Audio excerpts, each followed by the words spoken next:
Hello mga Inday! Another day, another sudan recipe naman ang ituturo ko sa inyo. Tara, magluto tayo ng kinamatisang pampano fish. Sa ating kawali, maghanda lang tayo ng sibuyas, kamatis, luya at siling green. Saka ilagay din natin agad ang ating isda.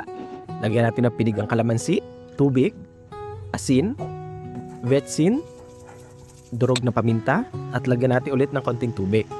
Yan, takpan natin ito at hayaan natin malutong ating mga sangkap. Lagyan natin ng konting suka at patis. Saka medyo haluin lang natin yung sabaw at iyan natin sa ibabaw ng isda.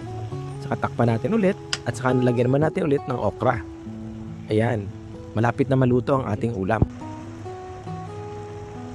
Ayan, sa isang lalagyan, ihanda natin ang ating kinamatisang isda. Ayan o, napakasarap niyan guys. Lagyan natin ng spring onion at saka ng ating chili garlic paste. Yan, para sa mga gusto ng mga anghang. Diba, nakakagutom. Salamat sa panonood. Hanggang sa muli.